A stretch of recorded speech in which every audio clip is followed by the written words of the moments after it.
Just to inform you, this is not a review of the other Logan movie that was released this year. This is a review of Logan Lucky, where James Bond changes from a spy to a bank robber and gets a southern accent. Now let's get right to it.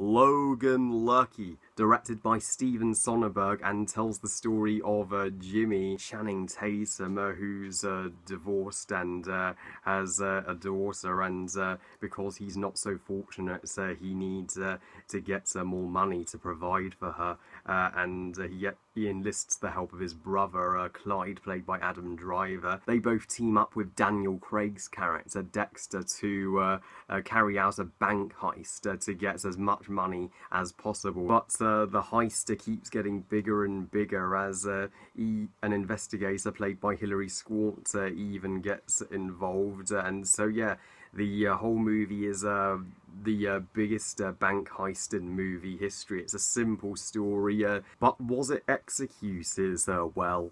Yes, it was. I have heard many people calling Logan Lucky overrated, one of the most overrated movies of the year. In fact, given that a staggering 93% on Rotten Tomatoes, and reviewers like Chris Stuckman and Ryan O'Toole haven't agreed with this rating. But I decided to give it a chance since the trailers sucked me in, and Steve Sonnenberg's Ocean's 11 is a great movie, even if Ocean's 12 and 13 aren't as good.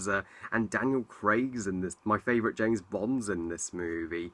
And after seeing it, I can happily say we may finally have a good August movie. Logan Lucky, I think, is really good. I don't understand why people are calling it overrated. Is it perfect? Probably not, but I have a lot of things to praise about Logan Lucky. The cast is fabulous. This is one of the best assembled casts for a movie that has come out in 2017. I'm being serious. All of the performances are near Oscar worthy. I really liked the two brothers, Channing Tatum and Adam Driver, Jimmy and Clyde. This is probably the first time Channing Tatum and Adam Driver have interacted in a movie together, and yet they work so well together. You believe they were brothers who had known each other for a lifetime. Yes, even though they were planning a bank robber. I love how even though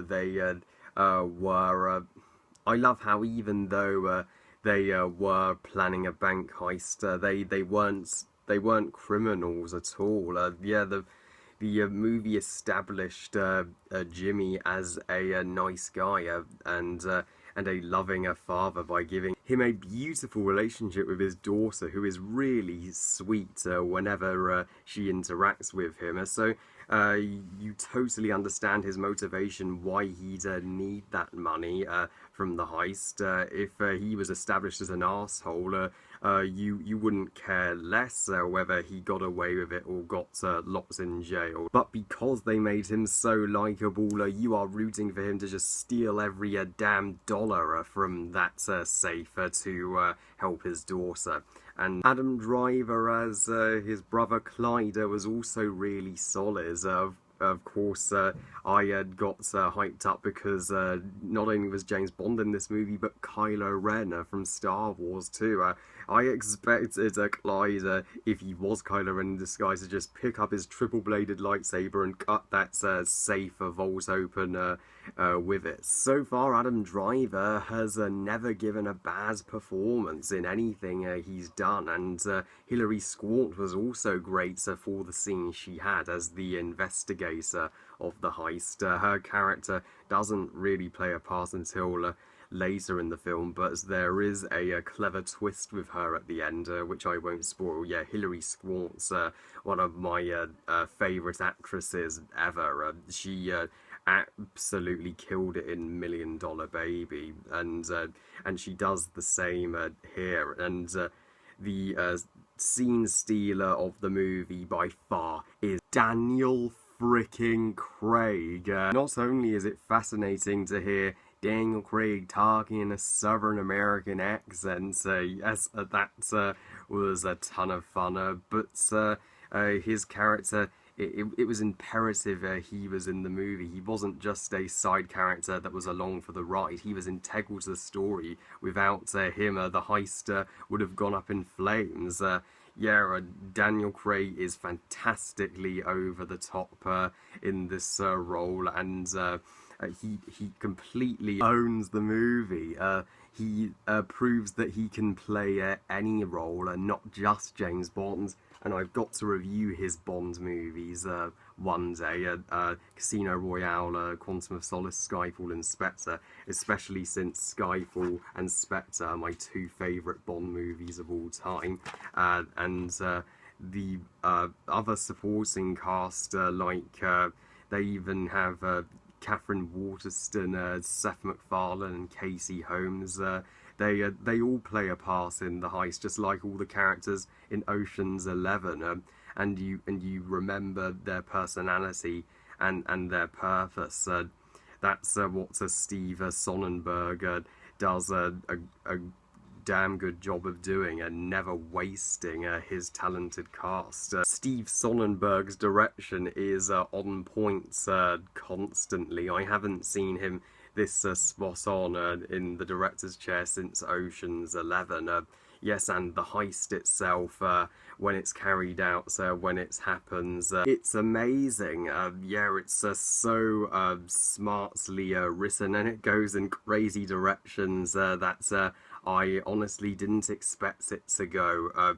This heist, this part of the movie, is the most fun I have had at the movies all year. I even wish I could have taken part in that heist so I could help Jimmy's daughter. It got me more invested than I thought it was, and entertained me. It did not disappoint. The only flaw I have with this movie is its pacing. It is a little overlong. I mean, maybe with the running time, Steve Sonnenberg did bite off a bit more than he could chew. Maybe the heist was probably a little too drawn out in the third act. But I can think of no other problems with this movie whatsoever.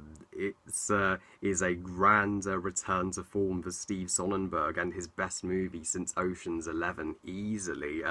I'd say if you think it's overrated, I totally respect your opinion. I mean, it's hard not to think a movie that's getting this much praise from critics is overrated, I know, but I agree with the critics on this one. I love this movie. It's one of my new favourite movies of the summer, and after sitting through the disappointments of The Dark Tower and Valerian, this was a pleasant watch. I give Logan Lucky 4.5 stars out of 5. In a August of major disappointments, finally a movie I actually like this August. It's so refreshing, and I will review the other presumably good movie this August, Annabelle Creation, in October for Halloween. I think that's the appropriate time to review the entire Conjuring franchise. Well, I love you guys. Thank you for watching. I hope you guys enjoyed this review. And what do you think of Logan Lucky? Do you think it's overrated, or did you love it like I did? Please comment, let me know. Please like this video and subscribe. Please follow me on Twitter and on Google+. And I'll see you next time when I continue my Planet of the Apes reviews with Escape from Planet of the Apes, and then my Pixar reviews with Cars. I'll see you then. Bye, guys.